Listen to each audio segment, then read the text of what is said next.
తల్లి నిన్నేదో చేసేస్తుంది, తండ్రి నిన్నేదో చేసేస్తాడు, నువ్వు 5 రూపాయలు సంపాదించగానే తల్లిదండ్రుల పట్ల పెడభావన కలుగుతుంది అనుకుంటే అది ఆ వ్యక్తి యందు దోషం ఏర్పడిందని గుర్తు. ఆ దోషము పరిష్కరింపబడాలి. ఆ బుద్ధి అసలు మంచిదే కాదు. తల్లిదండ్రులను మించినటువంటి వ్యక్తులు లేరు. అందుకే శంకర భగవత్పాదులు ఆ మాట అన్నారు, పూజ్యోస్తు గురువు. తండ్రి ఎవరో తెలుసా? తనంత తాను గురువు. గురువు అన్న మాటకు అర్థం ఏంటో తెలుసా? బరువు అని. తండ్రికి 80 ఏళ్ళు వచ్చాయి, కొడుకు సీనియర్ అయ్యేసి అప్పటికి.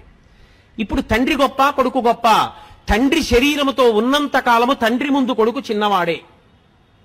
గురువు బరువు, ఎదురుకుండా ఉన్నది లఘువు, చిన్నది. అప్పుడు కూడా శుభలేఖ తండ్రి గారి పేరు మీదే ఇవ్వాలి, నీకు జ్ఞానం ఉంటే. ఐఏఎస్ కదా అని ఆయన పేరు మీద ఇవ్వకూడదు, కొడుకు పేరు మీద. తండ్రిని అంతలా చూడాలి. మహానుభావుడు డిస్ట్రిక్ట్ జడ్జ్ చేశారు కృష్ణయ్య గారు. తండ్రిని ఎలా చూశారండి?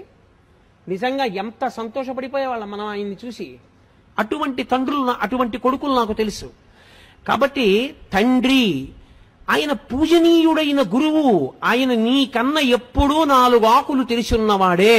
అందుకే శ్రీరామాయణంలో వాల్మీకి మహర్షి ఒక తీర్పు చెప్పారు. కొడుక్కి భార్యగా ఎవరుండాలో నిర్ణయం చేయగలిగిన అధికారి ఎవడు? తల్లి కూడా కాదు. ఎందుకో తెలుసా? తల్లిది అతి ప్రేమ. అతి ప్రేమ ఎక్కడుంటుందో శంక అక్కడ ఎక్కువైపోతుంది. అమ్మ రాశీభూతమైన ప్రేమ అన్నాను కదా. మీరు చూడండి, 8ంటికి ప్రైవేట్ నుంచి రావలసిన పిల్లాడు 8:30కు కూడా రాలేదనుకోండి, అమ్మ అంటుంది, ఏమండి వీడు ఆ సైకిల్ చక్రం బాగు చేయించుకోరా అంటే, బాగు చేయించుకోలేదు, ఏం అవలేదు కదా అంటుంది. ఏం అవలేదు కదా అంటే, వాడు దేన్నో బుద్ధి పడిపోలేదు కదా, కాలు ఇరిగిపోలేదు కదా, చెయ్యి ఇరిగిపోలేదు కదా, నోటితో అందం. ప్రేమ ఎక్కడ ఎక్కువో శంక అక్కడ ఎక్కువ. అందుకే అమ్మ కోడల్ని నిర్ణయం చేయడంలో శంక ఎక్కువైపోతుంది. ఈ అమ్మాయి సుఖపెడుతుందా, మా ఇద్దరినీ కలిసి ఉండనిస్తుందా, అయ్యి బాబోయ్ ఏం చిచ్చెట్టేది కదా, ఎప్పుడు శంక బెంగెక్కువ కాదు. దక్షతతో ఆత్మావై పుత్రనామాసి, తన యొక్క తేజస్సే తన కొడుకు. ఆమె నా కొడుకుని సుఖపెట్టగలదు, కోడలిగా నా వంశోన్నతిని చెయ్యగలదు, మమ్మల్ని సంతోషపెట్టగలదు. ఆ కొడుకు మనోభావాన్ని అర్థం చేసుకుని కోడల్ని తేగలిగిన వాడు తండ్రి ఒక్కడే.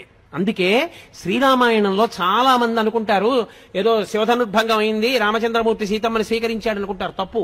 అయోధ్యకాండలో అనసూయమ్మతో చెప్పింది సీతమ్మ తల్లి, మా ఆయన నన్ను అలా పెళ్లి చేసుకోలేదమ్మా, శివధనుర్భంగం చేస్తే మా తండ్రి గారు జనక చక్రవర్తి గబగబా పూర్ణ కలశం పట్టుకుని వచ్చారు, పట్టుకొని వస్తే ఆయన ఏం స్వీకరించలేదు నన్ను. ఆయన అన్నాడు, అయోధ్యాయాః పితుశ్చందః అవిజ్ఞాయ పితుశ్చందః అయోధ్యాధిపతే ప్రభోః. నాకు ఎవరిల్లాలుగా ఉండాలో నిర్ణయించవలసిన వాడు నా తండ్రి. నన్ను చదివించినవాడు, వశిష్ఠుడి దగ్గర బుద్ధి నేర్పినవాడు, విశ్వామిత్రుడితో పంపినవాడు, నిరంతరం నా కొరకు పూజ చేసేవాడు, నా గురుకు ప్రార్థన చేసేవాడు. ఈయన నా తండ్రికి నా పక్కన ఎవరు భార్యగా ఉంటే సుఖపడతానో తెలియదా? ఆయన నిర్ణయిస్తే నాకు భార్య. శివధనస్సెందుకు భంగం చేశానంటావేమో, క్షత్రియుణ్ణి ఎక్కుపెట్టే.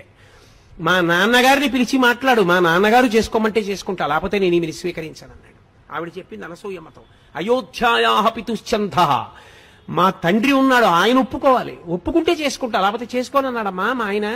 అందరూ సీతాకళ్యాణం అంటే వెంటనే అయిపోయింది అనుకుంటారు. అప్పుడు మా నాన్న దశరథ మహారాజు గారికి కబురు చేశారు. దశరథ మహారాజు గారు పిల్లని చూసి చాలా బాగుంది అనలేదు, పిల్లని చూసి చాలా బాగుందని మామగారు అనకూడదు. ఆయన ఎవరు? పిల్ల అంత సంతాలు ఆయనకి ఎందుకు? పిల్ల యోగ్యత అంతే ఆయనకు కావలసింది. పిల్ల అందంగా ఉందనవలసిన వాడెవరు? కొడుకు. నువ్వు కోడల్ని కూతురులా చూడవలసిన వాడివి, పిల్ల బాగుందో బాగులేదో నీకెందుకు? పిల్ల సంస్కారం మంచిదిరా, కుటుంబం మంచిదిరా, పిల్ల మనస్సు మంచిదిరా, అది నువ్వు పెద్దవాడిగా లెక్క కట్టవలసింది. ఇక పిల్లల్ని నువ్వు ఇష్టపడతావా, చేసుకో. ఒరే ఇన్ని ఉన్నాయి కానీ ప్రధానమైన ప్రతిబంధకం ఒకటి ఉంది, దానివల్ల నువ్వు ఆమెతో కలిసి సంసారం చేస్తే సుఖపడవు, అందుకని వద్దులే. మనోకోణంలో తీర్పు చెప్తాడు తప్ప శరీరగతమైన అందం మామగారికి ఎందుకు? దోషభూయిష్టం. అసలు మామగారు పెళ్లి చూపులకు వెళ్ళి ఆ పిల్ల బాగుంది, ఆ పిల్ల అంగుళం పొడుగ్గా ఉంది, ఆ పిల్ల తెల్లగా ఉంది, నీకెందుకు అవన్నీ? నీ కోడలా ఎవరనుకుంటున్నావు? మహాపాతకం మూట కట్టుకోకల్లా నీకెందుకు ఆమె అందచందాలు? నీ కొడుకుని అడుగు, ఎవరా నీకు నచ్చిందా? ఆ నాన్నగారండి నాకు చాలా నచ్చిందండి, శాబాష్ పూర్ణం చేసుకో. నువ్వు సంస్కారం చూడు, అందచందాలు నీ కొడుకు చూడాలి. నువ్వు చూడకూడదు, నువ్వు చేసిన కొడుకు దగ్గరికి వెళ్ళి అమ్మాయి చాలా బాగుందిరా అంటావా? గడ్డి తినడానికి నీ వయసు దేనికి? అది అందుకోసం కాదు. మామగారు ఎవడు ఎలా ఉండాలో నేర్పింది శాస్త్రం. కాబట్టి అమ్మా మా ఆయన ఒప్పుకోలేదు అప్పుడు రాముడు. దశరథుణ్ణి పిలిస్తే దశరథుడు ఏం చేశాడు? సీతమ్మని చూస్తానని సీతమ్మని చూసి బాగుందని లేదు.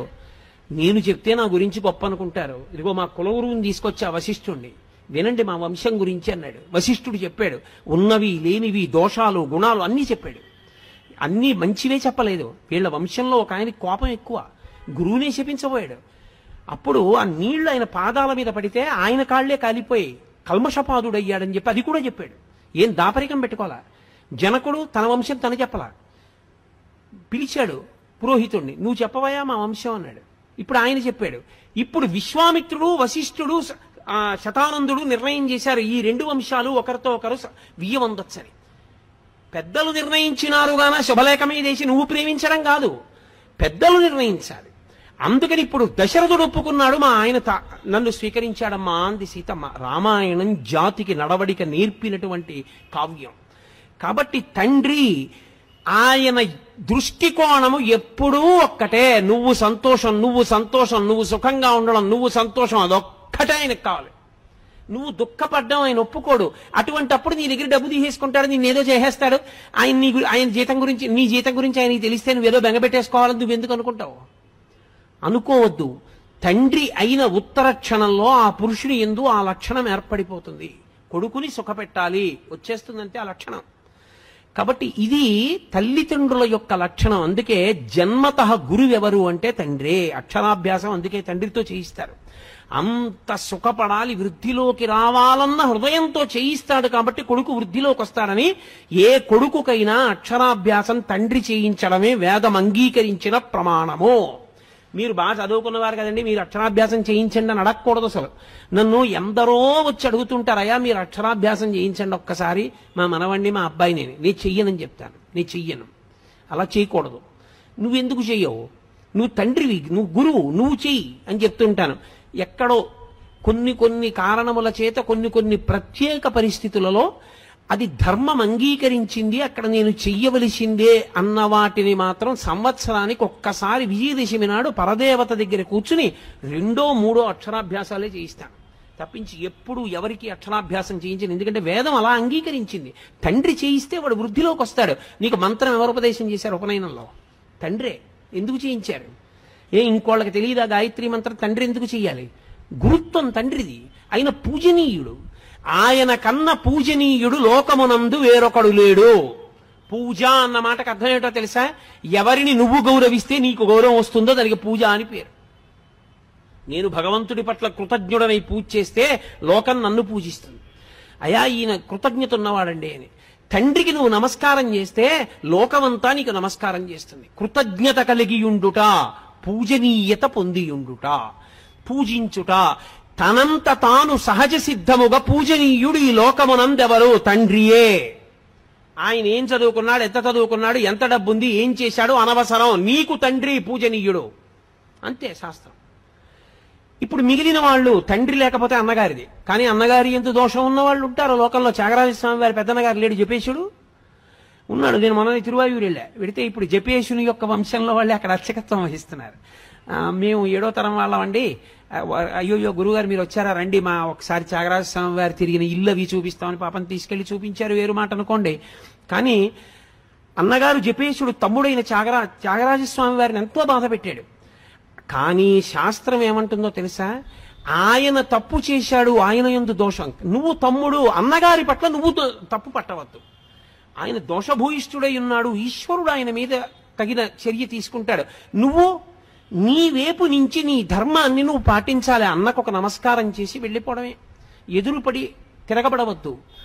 అన్న చెడ్డవాడైతే ఒకనాడు మారతాడు.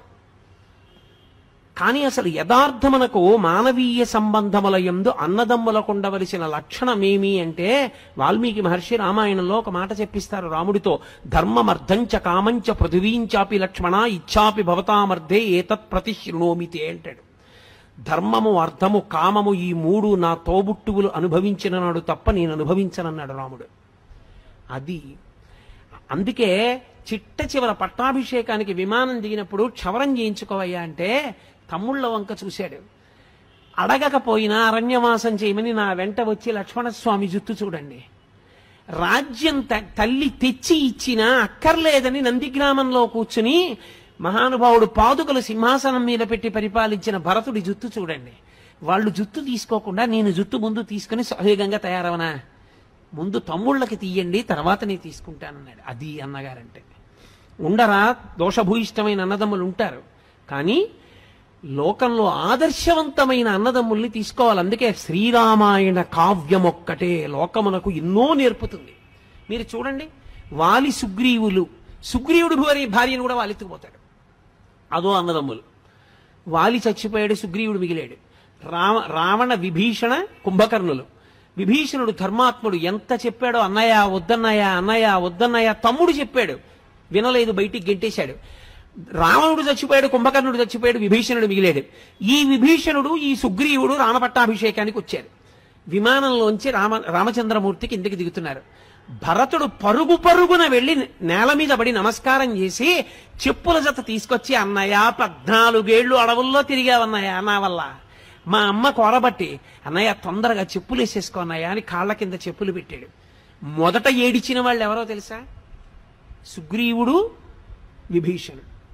అరే అంత తపస్సు చేసిన వాడు రామ, అన్నయ్య 3 లోకములను శాసించినవాడు చచ్చిపోయాడు రా, అనవసరంగా అన్నీ చెప్పేశాను, ఇలా మేం కలిసి ఉండలేకపోయాను రా, ఆ అన్నయ్య చచ్చిపోయాడు, ఎంత గొప్పవాడు రా కుంభకర్ణుడు, పాపం నిద్రపోతూ లేచి అన్నం తిని పడుకునేవాడు రా, బ్రహ్మగారి శాపానికి చచ్చిపోయాడే. కళ్ళొత్తుకున్నాడు. సుగ్రీవుడు, అరే ఇంద్రాంశలో పుట్టాడు మా అన్న, ఏడి చచ్చిపోయాడు అని తమ్ముడు కళ్ళొత్తుకున్నాడు. నువ్వు కలిసి ఉన్న అన్నదమ్ముల్ని చూసి నువ్వు ఏడిచే రోజు తెచ్చుకోకు, నువ్వు కూడా కలిసి ఉండడం జీవితంలో నేర్చుకో. కానీ ఒక్కటి మాత్రం నేను యథార్థం చెప్తున్నాను, ఇది చెప్పినంత తేలిక మాత్రం కాదు. ఎందుకో తెలుసా? అన్నగారు మహాధర్మాత్ముడైతే అన్నగారి మొహం చూడ్డానికి ఇష్టపడని తమ్ముళ్ళు నాకు తెలుసు. ఆయన మహాధర్మాత్ముడు, ఆయనే ఆయన తమ్ముడు సొమ్మెత్తుకుపోయేవాడు, తమ్ముడు పాడైపోవాలని కోరుకునేవాడు కాదు, ఎప్పుడూ తమ్ముడు వృద్ధిలోకి రావాలని కోరుకునేవాడే. అయినా అన్నగారి ముఖం చూడని తమ్ముళ్ళు నాకు తెలుసు. తమ్ముడు చాలా యోగ్యుడే, కానీ తమ్ముడి ముఖం చూడని అన్నలు నాకు తెలుసు. అటువంటి వాళ్ళు మాత్రం నా ఎరుకలో ఉన్నారు. దీనికి పరిష్కారం ఎవరి చేతిలో ఉందని అడిగారు. తల్లిదండ్రులు చూస్తారు. వాళ్ళ తృప్తి కొరకు నువ్వు చెయ్యాలి. అందుకే ఎంత కొట్టుకు చచ్చిపోయినా ఒక్కసారి మాత్రం కలుసుకోమని చెప్పింది శాస్త్రం. అప్పుడు కూడా కలుసుకోకపోతే ఇక ఆ అన్నదమ్ములు మేము ఫలానా వారి కొడుకులవండి అని చెప్పుకోవడానికి అనర్హులు. తండ్రి కానీ తల్లి కానీ చనిపోయిన రోజు వస్తే అన్నదమ్ములు ఆ రోజున కలిసి ఆ ముందు పుట్టిన వాడి చెయ్యి కింద పెట్టి వెనక పుట్టిన వాళ్ళు పైన చేతులు పెట్టాలి. అక్షయతృప్తి ద్వారా పునరావృత్తిరహిత శివసాయుజ్య సిద్ధ్యర్థం అని చెప్తూ నీళ్లు పోస్తాడు. ఆకరణ పుట్టినవాడు పోసిన నీళ్లు అక్షతలతో కలిపి పెద్దవాడి చేతి మించి కింద పడాలి.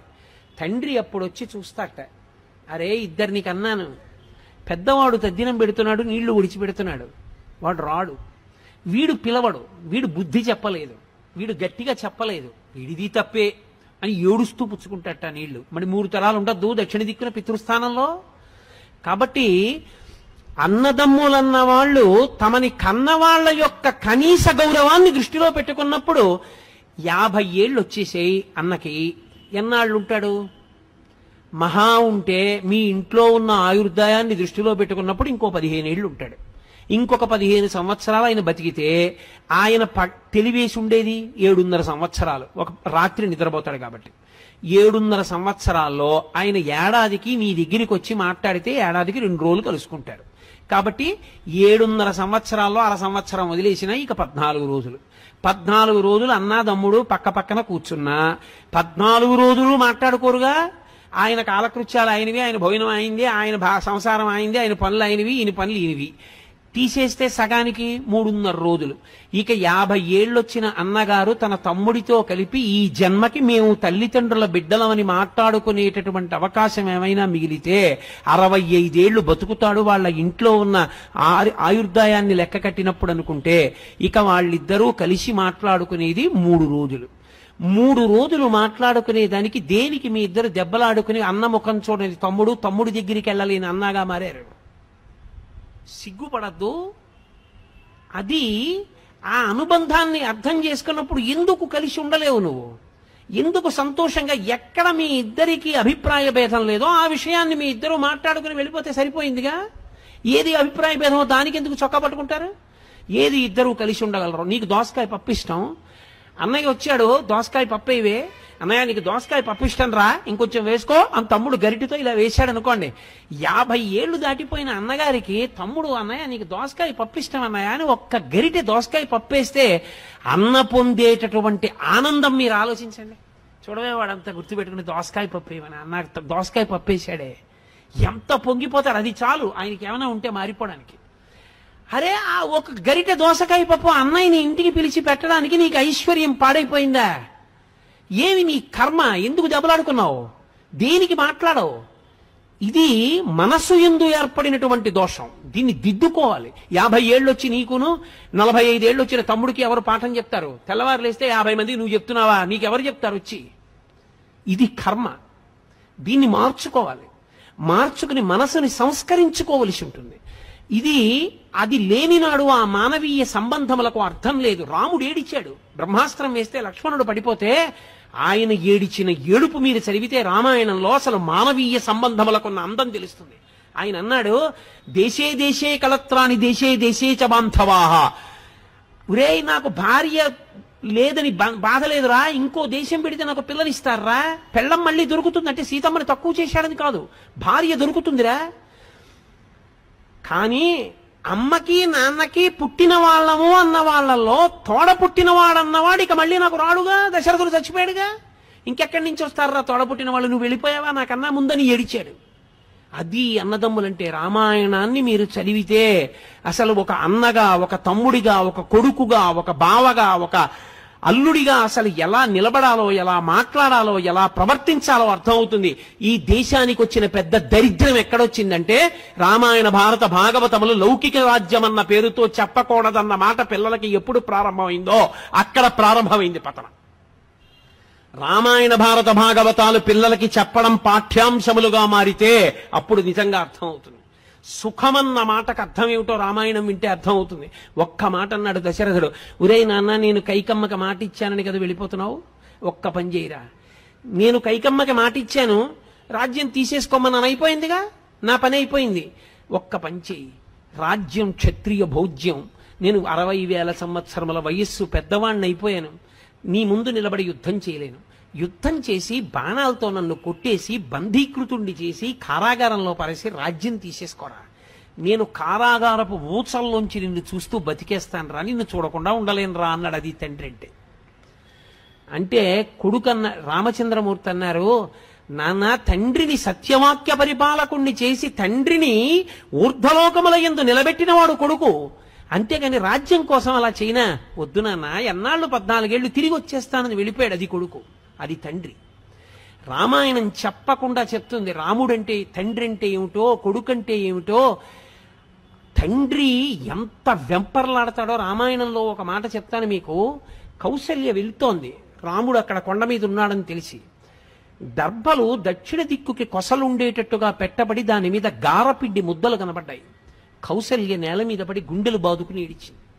నా కొడుకు రాముడు గారపిండి ముద్ద తింటున్నాడు, తినడానికి పళ్ళు కూడా లేవన్నమాట అంది. ఎలా తెలుసని అడిగారు. కొసలు దక్షిణ దిక్కుకున్నాయి అంటే తద్దినం పెట్టాడు. ఎవరికి పెడతాడు? తండ్రికి పెట్టాడు. చచ్చిపోయాడని తెలిసింది. తను ఏం తింటున్నాడో దాంతోనే తద్దినం పెట్టాలి. తండ్రి చనిపోయిన తరువాత కూడా కొడుకు ఏది తింటున్నాడో అంతకన్నా ఎక్కువ పెట్టమని అడగడం, అప్పు చేసి తద్దినం పెట్టమని కూడా అడగడం. అందుకే తండ్రికి తద్దినం పెట్టేటటువంటి మార్గం చెప్పింది. నువ్వు తద్దినం కూడా పెట్టలేకపోతే, నాన్నగారి తద్దినం కూడా పెట్టలేకపోతే, తద్దినం వచ్చిన తిథి నాడు మధ్యాహ్నం 12 గంటలకి లేచి నిలబడి గుమ్మం వంక 2 చేతులు ఇలా అంటే చాలు, తండ్రి సంతోషపడిపోయి ఆశీర్వచనం చేసి వెళ్ళిపోతాడు. నాన్నగారండి ఏమీ లేదు పెట్టడానికి అని ఇలా అంటే చాలు, ఆశీర్వచనం చేస్తాడని వేదం చెప్తోంది. అమావాస్య నాడు 12ంటికి అలా చెప్పమని చెప్పింది, పితృతిథి కాబట్టి. తండ్రి పెట్టమని అడిగేవాడు కాడు. తండ్రి నీకేదుందో దాంతో పెట్టు, అది శ్రాద్ధము. శ్రద్ధ సా శ్రద్ధ కవితా సిద్ధి ఇలా వస్తూపలభ్యతే అంటారు శంకరులు. అది తండ్రితనం అంటే. శరీరం విడిచిపెట్టాక కూడా కొడుకు గురించి అలా ఆలోచిస్తాడు. నా కొడుకు గారపిండి ముద్దలు తింటున్నాడు, అందుకే గారపిండి ముద్దలతో తద్దినం పెట్టాడని ఏడిచింది కౌసల్య. రామాయణాన్ని రామాయణంగా మీరు చదవండి. మానవీయ సంబంధముల గురించి కోటేశ్వరరావు ఉపన్యాసం చెప్పక్కర్లేదు. రామాయణం చదువుకోకపోవడం, కోట్ల రూపాయల ఆస్తి ఉన్నా, ఇంట్లో ఎన్ని పనికిమాలిన వస్తువులున్నా శ్రీరామాయణం 7 కాండలు కనపడకపోవడమే జాతి దరిద్రానికి కారణం. శ్రీరామాయణం చదువుకోవడం అలవాటైతే నువ్వు ఎలా బ్రతకాలో అలా బ్రతకగలవు. నీకెవ్వరూ ఏమీ చెప్పక్కర్లేదు. ఒరే నాన్న నువ్వు ఇలా ఉండరా అని చెప్పక్కర్లా. మంచి కొడుకు, మంచి అల్లుడు, మంచి తమ్ముడు, మంచి అన్న, మంచి పౌరుడు అన్నీ నువ్వే. అది తల్లిదండ్రులంటే. కాబట్టి తల్లిదండ్రులను నింద చేయవద్దు. పరమ పూజనీయుడు తండ్రి. ఇంకింతకన్నా ఏం చెప్పాలి తండ్రి గురించి? ఎక్కడ శాస్త్రాలు తక్కువ చేసి చెప్పేయి. నువ్వు చదువుకోపోతే నీ తప్పు. శాస్త్రం మీదకి ఎందుకు నెడతావు? తల్లితో సమానమైన స్థానము తండ్రికి కల్పించలేదు అని నువ్వు తీర్పోటా మళ్ళీని? ఎక్కడా అలా చెప్పలేదు. అలా చెబితే నేను అంగీకరించను. ఎందుచేత ఏ పురాణము, ఏ కావ్యము, ఏ స్మృతి, ఏ ఉపనిషత్తు అలా చెప్పలేదు. తండ్రి తండ్రే, తల్లి తల్లి. అలా ఇద్దరు ఉండకపోతే ఆ బండి నడవదు. అంతే. అలా నడవాలి అంటే వాళ్ళిద్దరి యందు అటువంటి లక్షణములతో వాళ్ళు సమైక్యం అయితేనే నిలబడుతుంది కుటుంబం. కాబట్టి అది తల్లిదండ్రులు. అది అర్థం చేసుకున్న నాడు నువ్వు వృద్ధిలోకి వస్తావు. ఇక వైదిక సంబంధము అని ఒకటి ఉంటుంది. సరే, నేను దాని గురించి ఇంకా ఎక్కువగా మాట్లాడితే ఎంతగాని నేను మాట్లాడగలను. దేహ సంబంధం, పుట్టుకతో వచ్చే సంబంధాలు అవన్నీ, అన్న తమ్ముడు అక్క చెల్లి ఇవన్నీ తీసేస్తానండి అంటే మీరు తీసేయలేరు. పెనతల్లి పెదతండ్రి అంతే, ఆ పుట్టుకతో వచ్చేసింది. వైదిక సంబంధము వేదము వలన ముడిపడుతుంది. ఆ సంబంధం వేదమును ప్రమాణము చేసుకుని ముడిపడుతుంది. అందుకే అగ్ని సాక్షిగా అంటారు. పెళ్లి అగ్ని సాక్షిగా ఎందుకో తెలుసా? కన్యాదాత గారు కాదు పిల్లనిచ్చేది, అగ్ని ఇస్తాడు. అగ్ని ఇస్తే నువ్వు పుచ్చుకున్నావు కాబట్టి వృద్ధి. అందుకే అర్ధరాత్రి 1 గంటకి ముహూర్తం పూర్తయినా ప్రధాన హోమం చేయించేస్తారు. వివాహమునందు బాగా జ్ఞాపకం పెట్టుకోండి నేను చెప్పే మాట. వివాహమునందు 3 ఏకం చేస్తారు. ఈ 3 ఏకం చేసిన కారణం చేత ఇద్దరు ఒకటవుతారు. ఏ 3 ఏకం చేస్తారు అని అడిగారు. వేదమంత్రములను ప్రమాణముగా, వేదమును సాక్ష్యముగా, అగ్నిహోత్రుణ్ణి ప్రధానమైన దేవతగా స్వీకరించి 3 కలుపుతారు. ఏకపాత్ర భోజనము. పెళ్ళైన రోజు కాదు, యథార్థమునకో భర్త తిన్న విస్తట్లో భార్య తినేది పూర్వం. నాకు బాగా తెలుసు. పత్నీభాగమని బూరె తిని చాలా బాగుందనుకోండి బూరి, ఆయన 2వ బూరె వేయమని నెయ్యి వేయించుకుని బూరి సగం తిని వదిలిపెడతాడు. అర్థం ఏమిటో తెలుసా? చాలా బాగుంది బూరి, నీకోసం వదిలేను. ఆ ప్రేమతో కలగలుపుకుని తింటుంది భార్య ఆ విస్తట్లో. అందరి పత్ని భాగం వదిలేడండి ఆయన అని వెటకారం ఆడతారు ఇప్పటికీ. ఓ బూరి మొక్క వదిలేశాను అనుకోండి నేను విస్తట్లో, దాని అర్థం ఏమిటంటే, ఏమో బూరి చాలా బాగుందో నువ్వు తిను అని 10 మందిలో అనలేక నేను వదిలేస్తే ఆ విస్తట్లోనే అన్నం పెట్టుకున్నప్పుడు ఆ బూరి గుర్తు అన్నమాట. 2 బూర్లు తినడానికి అన్నం తక్కువ తిను, బూర్లు బాగున్నాయి ఇవాళ అని. అందుకని ఏకపాత్రా భోజనము. పెళ్ళైన రోజు 2 పాత్రలలో భోజనం చేయరు. ఒక్క పాత్రలోనే వడ్డించి ఇద్దరిని భోజనం చేయమంటారు. ఒక విస్తరి. ఏక వస్త్రధారణము. ఇద్దరు కలిపి ఒక బట్టే కట్టుకోవాలి. అది ఎలా? అసహ్యంగా ఉండదు సభాముఖంగా. అందులో యథార్థములకు 3 రోజులు చెయ్యాలి పెళ్లి. 3 రోజులు పెళ్లి చేసినప్పుడు మంగళ స్నానం చేయిస్తారు పీటల మీద తీసుకొచ్చేటప్పుడు. ఏ మంగళ స్నానం చేశారో ఆ మంగళ స్నానం చేసిన బట్టలతోటే 3 రోజులు ఉండాలి. ఇక మధ్యలో స్నానం చేయకూడదు. మంగళ స్నానం అని ఎందుకు పిలుస్తారంటే, మంగళ స్నానం వేదమంత్రం లేకుండా చేయించిన పార్వతీ పరమేశ్వరులు ఆవహిస్తారు పెళ్లి కొడుకుని పెళ్లి కూతురు. అందుకని వాళ్ళు నిత్యశుద్ధులు. ఎవరైనా జ్ఞాతి చచ్చిపోయినా ఇక వాళ్ళకి అశౌచం రాదు. 3 రోజులు నిలబడుతుంది అది. కాబట్టి 3 రోజులు ఇక స్నానం చేయరు. ఏకవస్త్రం ఎలా కట్టుకుంటారు? ఇద్దరు కలిపి ఓ బట్ట ఎలా కుదురుతుంది? అందుకని ఆమె బట్ట ఈమె బట్ట కొంగులు ముడి వేసేస్తారు. బ్రహ్మముడి పడిందిరా అంటారు. బ్రహ్మముడి పడిందిరా అంటే ఒక బట్ట కట్టుకున్నారు, ఒక పాత్ర యందు భోజనం చేశారు, అన్యోన్యంగా బతికిన దంపతులకి తాంబూలం ఇచ్చి ఏకశయ్యాగతులు అవుతారు. ఈ 3 ఏకమవడం బయట మీ ఇద్దరు ఏకమై ఉండడం కాదు, మీ మనసులు కూడా అలా ఏకమవ్వాలని చెప్పడానికి అఘోర చక్షుహు అన్న మంత్రం చెప్తూ సుముహూర్తానికి ఒకరి కన్నులలో ఒకరు చూసుకుని జీలకర్ర బెల్లం పెట్టుకుంటారు. జీలకర్ర బెల్లం ఎందుకు పెట్టుకోవడం అంటే, జీలకర్ర మంగళద్రవ్యం, బెల్లం నిలవ దోషం లేని పదార్థం. రెండిటినీ కలిపి నూరితే అందులోంచి ధనాత్మక విద్యుత్ వస్తుంది. అది బ్రహ్మస్థానమునందు పెట్టుకుంటే ఇద్దరి మధ్య అన్యోన్యత అంకురిస్తుంది. నేను ఇలా అన్నానని అనుకోకండి. షష్ఠి పూర్తి అయిపోయింది ఆయనకి. ఆవిడ లోకం దృష్టిలో అమ్మమ్మ అయిందేమో, ఈయనకి మాత్రం కొత్త పెళ్లి కూతురులాగే ఉంటుంది. అలా ఉండాలనే వేదమంత్రం చెప్పింది. అందుకే తాళి కట్టేటప్పుడు కాడి పెట్టి నీళ్లు పోస్తారు. హరదత్తాచార్యుల వారు వ్యాఖ్యానం చేశారు, చర్మ వ్యాధులు వచ్చి ఒంటి మీద మచ్చలు వస్తే భర్తకి భార్య యందు అనురక్తి పోతుంది. అలా వివర్ణము కాకుండా ఎన్నేళ్ళొచ్చినా ఆయన అనురక్తి ఆమె యందు మాత్రమే నిలబడేటట్టుగా దేవతల యొక్క అనుగ్రహాన్ని కురిపిస్తారు ఆ సమయంలో మంత్రముల చేత.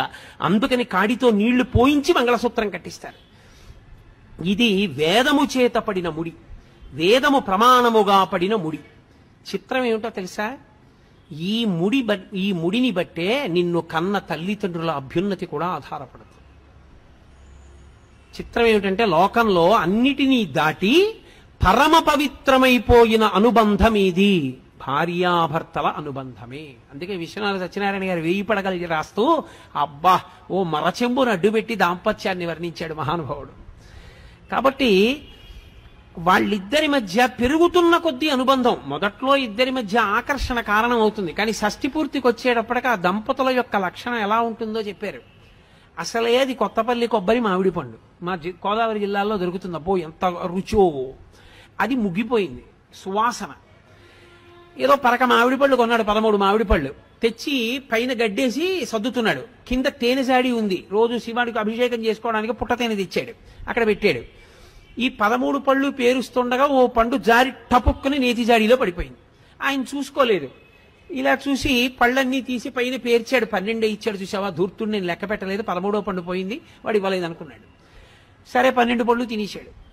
ఇక సోమవారం అభిషేకం చేస్తాడు. 2 సోమవారాలు ఊళ్ళో లేడు. 3వ సోమవారం వచ్చి అభిషేకం చేద్దామని నేతి జాడీలో పాత్ర ముంచాడు. ఇప్పుడు అందులోంచి మామిడి పండు పైకి వచ్చింది.